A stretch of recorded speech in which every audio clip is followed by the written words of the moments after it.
સમાચારમાં આગળ વધીને વાત કરીએ તો વેસ્ટર્ન ડિસ્ટર્બન્સની અસર પૂરી થતાં જ ગુજરાતમાં ઉનાળાએ અસલ મિજાજ બતાવવાનું શરૂ કરી દીધું છે। ગુજરાતમાં 11 શહેરોમાં સરેરાશ તાપમાન 41 ડિગ્રીને પાર થયું હતું અને તેના પરથી જ આગ વરસાવતી ગરમીનો અંદાજ મેળવી શકાય છે। હિંમતનગરમાં 45 ડિગ્રી સાથે સૌથી વધુ ગરમી નોંધાઈ હતી, જ્યારે સુરેન્દ્રનગર, ડીસા, અમદાવાદ, ગાંધીનગરમાં 44 ડિગ્રીએ ગરમીનો પારો નોંધાયો હતો। હવામાન વિભાગની આગાહી અનુસાર અમદાવાદમાં આગામી 5 દિવસ 42 થી 44 ડિગ્રી વચ્ચે તાપમાન રહેશે। હવામાન વિભાગે અમદાવાદમાં શનિવાર રવિવારના ઓરેન્જ એલર્ટ જાહેર કર્યું છે, જ્યારે સોમવાર મંગળવારે યલો એલર્ટ જાહેર કર્યું છે। બીજી તરફ હવામાન અંગે આગાહી કરતા ખાનગી સંસ્થાના મતે અમદાવાદમાં 22મી મે સુધી 44 ડિગ્રીની આસપાસ તાપમાન રહેવાની સંભાવના છે અને ત્યારબાદ પારો 46 સુધી પણ પહોંચી શકે છે। ગુજરાતના મોટાભાગના શહેરોમાં ગરમીનું રૌદ્ર સ્વરૂપ જોવા મળશે। પોરબંદર, રાજકોટ, દ્વારકા, વલસાડ, સુરત સહિતના રાજ્યમાં મોટાભાગના શહેરોમાં આગામી 5 દિવસ હીટવેવની આગાહી હવામાન વિભાગ દ્વારા કરાઈ છે। અમદાવાદમાં 22મી સુધી તાપમાન 44 ડિગ્રીની આસપાસ રહેશે અને ત્યારબાદ પારો 46 ડિગ્રીએ પહોંચે તેવી સંભાવના છે।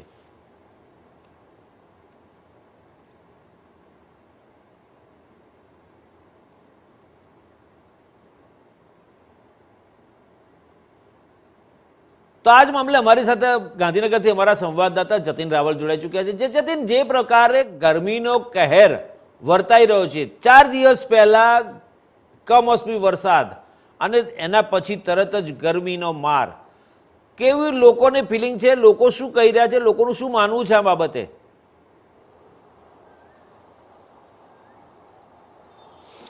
જો ચોક્કસથી અભિજીતભાઈ, જે રીતે વેસ્ટર્ન ડિસ્ટર્બન્સની અસર હતી અને એના કારણે ક્યાંક છેલ્લા 2-3 દિવસથી ક્યાંક અમુક જગ્યાએ છૂટી છવાયો જે વરસાદ જે ક્યાંક ને ક્યાંક પડતો હતો ને તેના લીધે ચોક્કસથી લોકોએ આંશિક રાહત જે છે તે ગરમીથી ચોક્કસથી મેળવી હતી, પરંતુ હવે ફરીથી જ્યારે વેસ્ટર્ન ડિસ્ટર્બન્સની અસર જ્યારે હવે સમાપ્ત થઈ ચૂકી છે ત્યારે ફરીથી જે ગરમી છે જે તેણે પોતાની અસર દેખાડવાનું શરૂ કરી દીધું છે અને તમામ જગ્યા ઉપર ગરમી જે છે તે પોતાના રેકોર્ડ તોડવા માટે જે છે તે હવે તૈયાર થઈ રહ્યું છે। ખાસ કરીને જે રીતે હવામાન વિભાગના જે વૈજ્ઞાનિક છે રામાશ્રય યાદવ, તેમને જ્યારે આજે મીડિયા સમક્ષ પોતાની પ્રતિક્રિયા આપતા તેમને જણાવ્યું હતું કે આગામી દિવસ રાજ્યમાં આગામી 5 દિવસ સુધી રાજ્યમાં જે છે તે હીટવેવની આગાહી જે છે તે ઘણા બધા વિસ્તારોમાં આપવામાં આવી છે, જેમાં વલસાડ, પોરબંદર, ભાવનગર, સુરેન્દ્રનગર, જુનાગઢ અને અમદાવાદ તેમજ ગાંધીનગરમાં પણ તાપમાન જે છે તે ખૂબ ઊંચું રહેશે તેવી શક્યતા જે છે તે હવામાન વિભાગ દ્વારા જે છે તે આપવામાં આવી છે। ખાસ કરીને જે રીતે જે ચોમાસું હોય તે ચોમાસું પણ આ વખતે કદાચ ક્યાંક વહેલું આવે તેવી પણ તેમને શક્યતાઓ જે છે તે તેમને પ્રદર્શિત કરી હતી। સાથે અમદાવાદમાં આગામી 2 દિવસ માટે ઓરેન્જ એલર્ટ જે છે તે આપવામાં આવેલું છે। આગામી 7 દિવસમાં ગરમીથી અત્યારે કોઈ રાહતની સંભાવના જે છે તે અત્યારે કોઈ પણ પ્રકારે દેખાઈ રહી નથી તેવું તેમને જણાવ્યું હતું। તેમને વધુમાં એ પણ જણાવ્યું હતું કે અગાઉ હવામાન વિભાગે જે રીતે દક્ષિણ પશ્ચિમ ચોમાસું 19 મે અને 19 મે સુધી અંદમાન અને નિકોબાર ટાપુઓ પર પહોંચવાની જે રીતે હવામાન વિભાગની આગાહી હતી અને સામાન્ય દિવસ તારીખ કરતાં 3 દિવસ વહેલું જે હતું, તો દર વર્ષે ચોમાસું આમ તો 22 મે સુધીમાં અંદમાન નિકોબારમાં આવે છે, પરંતુ આ વખતે અંદમાન અને નિકોબારથી આગળ વધીને ચોમાસું કેરળ પહોંચે છે અને ચોમાસામાં આગમનની સામાન્ય વિશે તારીખ વિશે વાત કરીએ તો 10મી જૂન સુધી મહારાષ્ટ્રમાં પહોંચે છે અને મહારાષ્ટ્રમાં આવ્યા બાદ ગુજરાતમાં આવતા લગભગ 8 થી 10 દિવસ જેટલો સમયગાળો લાગતો હોય છે, એટલે કે લગભગ 17 કે 18 જૂન સુધીમાં અમદાવાદ ગુજરાતની અંદર પણ ચોમાસું પહોંચે તેવી હવામાન વિભાગ દ્વારા જે શક્યતાઓ જે છે તે અત્યારે બતાવવામાં આવી છે। ચોક્કસ, જે પ્રકારે વાતાવરણમાં અત્યારે ગરમીનું રૌદ્ર સ્વરૂપ જોવા મળી રહ્યું છે, અંગ દઝાડતી ગરમી, અગનજ્વાળા વરસી રહી હોય આસમાનમાંથી એવું અત્યારે છે વાતાવરણ। આ સંજોગોમાં નિષ્ણાત તબીબો અથવા તો ડૉક્ટર્સ જે છે એ લોકોનું શું કહેવું છે? કારણ કે જે પ્રકારની ગરમી છે એના કારણે ડિહાઇડ્રેશન, લૂ લાગવી અને એ પ્રકારના ડિસીઝ થવાની સંભાવનાઓ વધી જાય છે, ત્યારે લોકોને કઈ તકેદારીઓ રાખવા માટેનું નિષ્ણાતો કહી રહ્યા છે?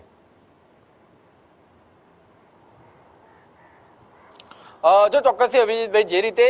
જો ડોક્ટરોના જણાવ્યા પ્રમાણે જે રીતે હમણાં લૂ લાગવાના કારણે ઘણા બધા જે કેસો છે જે તે અત્યારે આવે છે, ત્યારે ડોક્ટરો જે છે વારંવાર કરી રહ્યા છે કે બપોરનો જે સમયગાળો છે કે જ્યાં સીધો પ્રકાશ પડતો હોય તેવી જગ્યા ઉપર જવાથી લોકોએ જે છે તે બચવું જોઈએ અને ખાસ કરીને બપોરના લગભગ 1 થી 4 વાગ્યા સુધી લોકોએ લગભગ જો જરૂરી કામ ન હોય તો ઘરની બહાર ન નીકળવું જોઈએ કે તડકામાં બહાર ન નીકળવું જોઈએ। જો આપ તડકાની બહાર કોઈ કારણોસર આપની જોબ કે આપનો કોઈ ધંધો એવો છે ને આપ તડકાની અંદર નીકળો છો આ સમય દરમિયાન પણ, તો આપે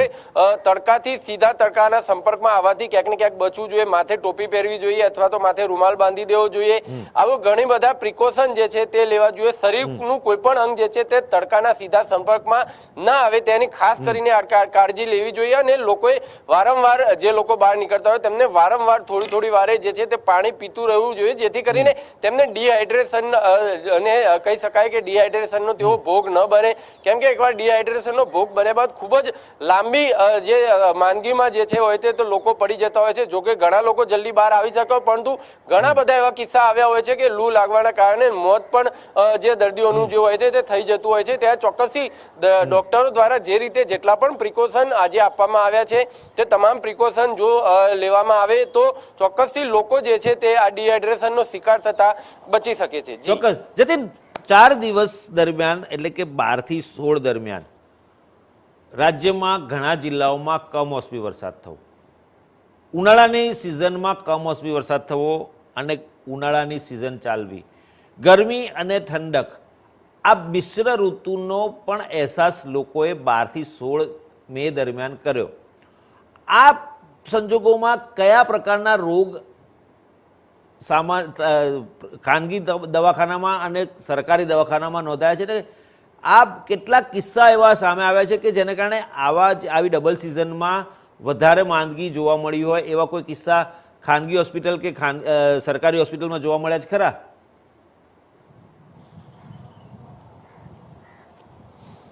જો ચોક્કસથી હમણાં તાજેતરમાં જ લૂ લાગવાના કિસ્સા સૌથી વધુ જે છે તે જોવામાં આવે છે. કેમ કે હમણાં જે રીતે વેસ્ટર્ન ડિસ્ટર્બન્સની અસર જે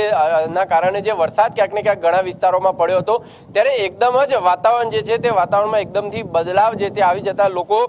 તેને સહન નથી, કેટલાક લોકો તેને સહન નથી કરી શકતા અને એટલે જ એવા લોકો ક્યાંક ને ક્યાંક શરદી ઉધરસનો પણ ઘણા બધા જે કિસ્સા છે તે બહાર આવ્યા છે. માથું દુખાવાનો પણ કેટલાય લોકોની જે છે તે બહાર આવ્યું છે. શ્વાસ લેવામાં પણ કેટલાય લોકોને તકલીફ થઈ રહી છે. આવા ઘણા બધા કિસ્સાઓ જે છે તે અત્યારે જે છે તે ગરમીને લઈને બહાર આવે છે. કેમ કે એકદમ પહેલા 4 દિવસ પહેલાની જો વાતાવરણની વાત કરીએ તો લગભગ 30 ડિગ્રી સુધી વાતાવરણ જે છે તે તાપમાન પહોંચી ગયું હતું ને હવે સીધું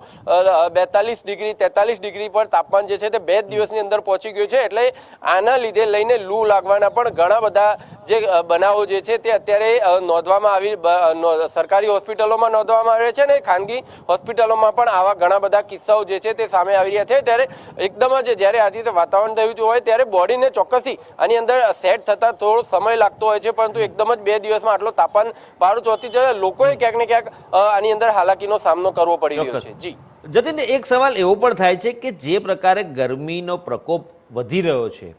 44 ડિગ્રી સુધી તાપમાન પહોંચી ગયું છે, હિંમતનગરમાં તો 45 ડિગ્રીનો પારો પહોંચી ગયો છે અને હવામાન વિભાગે એવી આગાહી પણ કરી છે કે 46 ડિગ્રી સુધી જવાની સંભાવના છે. આ સંજોગોમાં જે પોલીસ કર્મચારીઓ છે, જે રસ્તા ઉપર રહીને ટ્રાફિકનું નિયમન કરતા હોય છે, લોકોની સુરક્ષા માટેનું કામગીરી કરતા હોય છે, ત્યારે આ સુરક્ષા કર્મીઓ જે છે પોલીસના, જે ટ્રાફિકનું નિયમન કરતા હોય છે, તેમના માટે કોઈ અલાયદી વ્યવસ્થા રાજ્યના ગૃહ મંત્રાલય દ્વારા અથવા તો પોલીસ વિભાગ દ્વારા કરવામાં આવી છે ખરી?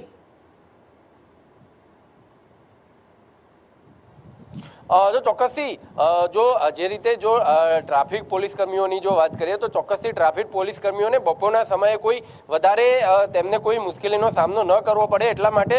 12 થી 4 કે 5 વાગ્યા સુધી જે છે તે તમામ ટ્રાફિકો જે હોય છે તે શહેરના તમામ ટ્રાફિકો દરેક જગ્યા ઉપર ખોલી દેવામાં આવે છે. આમ પણ કેમ કે ગરમીના સમયે બપોરે લોકો વધારે બહાર નથી નીકળતા હતા, પરંતુ ચોક્કસથી અમદાવાદ કે એવા બીજા શહેરોની જે કેટલાક ટ્રાફિક પોઈન્ટ એવા પણ છે કે જ્યાં ટ્રાફિક પોઈન્ટ નિયમિતપણે ચાલુ રાખવા પડે છે, ત્યારે ચોક્કસથી તેવી પરિસ્થિતિઓમાં તેમને સમયગાળો જે છે તે તેમને અલગ અલગ સમયગાળો ફાળવવામાં આવે છે. દર 1 કે 2 કલાકે વ્યક્તિ જે છે તે ચેન્જ કરી દેવામાં આવે છે, જેથી કરીને તેમને કોઈ હાલાકીનો સામનો ન કરવો પડે. સાથે તેમને પાણીની પણ તેમના પોઈન્ટ ઉપર જે છે તે વ્યવસ્થા કરવામાં આવે છે અને બને તો જે ટ્રાફિકનો પોઈન્ટ જે કેબિન જે મૂકેલું હોય છે તેની અંદર ઊભા રહીને જે ટ્રાફિકનું નિયમનનું જે પાલન કરવા માટે તેમને સૂચના જે છે તે આપવામાં આવે છે અને વારંવાર પાણી પીવાના કારણે પણ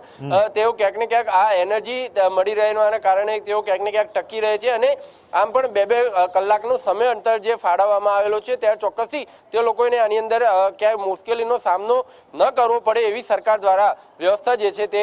કરવામાં આવેલી છે. જી જતીન, છેલ્લો સવાલ કરું, ગરમીનું પ્રમાણ વધી રહ્યું છે, ગરમીનો પારો વધી રહ્યો છે, ક્લાઇમેટ ચેન્જનું પણ કારણભૂત છે, સાથે સાથે શહેરીકરણ, જે પ્રકારના મકાનોની બાંધકામ થઈ રહ્યા છે, ઇન્ફ્રાસ્ટ્રક્ચરનું ડેવલપમેન્ટ થઈ રહ્યું છે,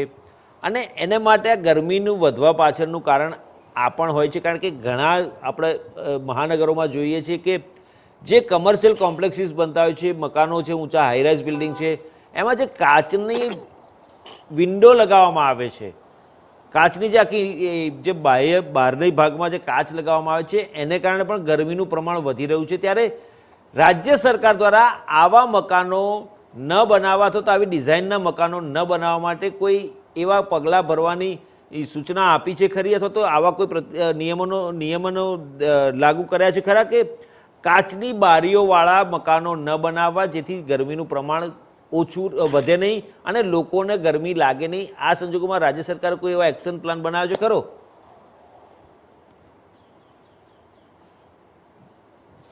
જો ચોક્કસથી હજી સુધી રાજ્ય સરકાર દ્વારા આવો કોઈ એક્શન પ્લાન બનાવવામાં ચોક્કસથી હજુ સુધી તે વિચારણા પર છે, પરંતુ તેનો અમલ હજી સુધી કરવામાં આવ્યો નથી. પરંતુ ટૂંક જ સમયમાં આ પ્રકારનો જે નિર્ણય જે છે તે રાજ્ય સરકાર દ્વારા ગમે ત્યારે લેવામાં આવી શકે છે, કેમ કે જે રીતે કાચ ઉપર સૂર્યપ્રકાશ પડે છે અને તેનું રિફ્લેક્શન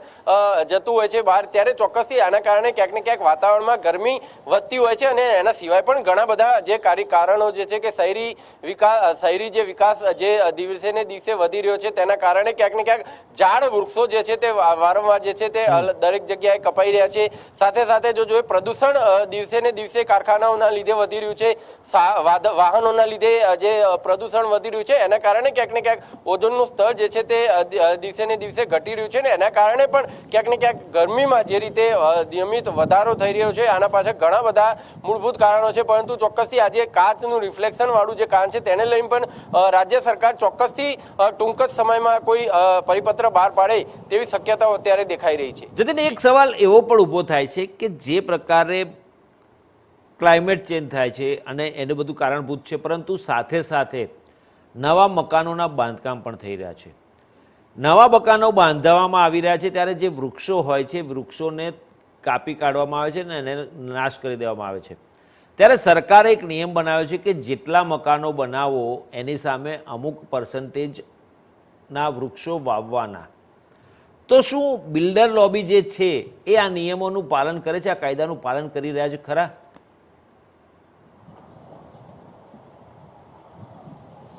જો ચોક્કસથી ઘણી જગ્યા ઉપર જે બિલ્ડરો છે તે તેમના દ્વારા ચોક્કસથી આવું પાલન જે કરવામાં આવતું હોય છે, અને તેઓ અથવા તો તેઓ કોઈ સંસ્થા હોય તેને આ પ્રકાર ક્યાંક ને ક્યાંક સહયોગ કરતા હોય છે અને તે લોકો વૃક્ષો વાવતા હોય છે. પરંતુ આમ જો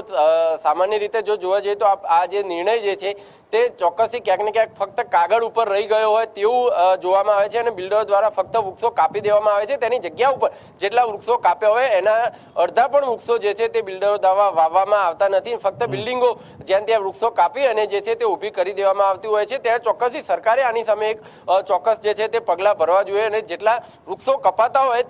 તેની ગણતરીનો સર્વે કરી અને એટલા વૃક્ષો બિલ્ડર દ્વારા વાવવામાં આવે તેવો નિર્ણય જે છે તે જો સરકાર દ્વારા કરવામાં આવે તો ચોક્કસથી જે કહી શકાય કે ક્લાઇમેટ ચેન્જ થઈ રહ્યો છે તેમાં ક્યાંક ને ક્યાંક પરિવર્તન લાવવામાં આવી શકે છે. જી ચોક્કસ જતીન, ખૂબ ખૂબ આભાર અમારી સાથે જોડાયા. પરંતુ ગરમી છે ત્યારે આપને પણ એક સૂચન કરીશ કે આપ પણ સાચવજો અને ગરમીથી બચવા માટે આપ પણ વધુને વધુ પાણી પીતા રહેજો. તો દર્શક મિત્રો, જે રીતે ગરમીનું પ્રમાણ વધી રહ્યું છે ગુજરાતમાં અને જે પ્રકારે ગુજરાતમાં હવામાન વિભાગ દ્વારા આગાહી કરવામાં આવી છે હીટવેવની અને 46 ડિગ્રી સુધી પારો જાય એવી સંભાવના વ્યક્ત કરાઈ છે, ત્યારે આઈટીવી નેટવર્ક અને ઇન્ડિયા ન્યૂઝ ગુજરાત આપ સૌને અપીલ કરે છે કે કામ હોય તો જ ગરમીમાં બહાર નીકળશો, જરૂર હોય તો જ બહાર જશો, નહીં તો ઘરમાં રહેશો. તો કારણ કે જે પ્રકારે ગરમીનો પ્રકોપ છે, અંગ દજાડતી ગરમી ચાલી રહી છે અને એને કારણે લૂ લાગવાની અને ડિહાઇડ્રેશન થવાની પણ સંભાવના રહેલી છે, ત્યારે આપ સ્વસ્થ રહેશો તો આપણો પરિવાર પણ સ્વસ્થ રહેશે. અને આઈટીવી નેટવર્ક ઇન્ડિયા ન્યૂઝ ગુજરાત પણ આપ સૌને અપીલ કરે છે કે ગરમીથી બચવા માટે ઘરમાં રહો અને વધુને વધુ પાણી પીઓ, જેથી ગરમીથી બચી શકાય અને લૂ પણ ના લાગે અને ડિહાઇડ્રેશન પણ ના થાય. દર્શક મિત્રો, સમાચારમાં અત્યારે બસ આટલું. વધુ સમાચારના અપડેટ્સ માટે જોતા રહો.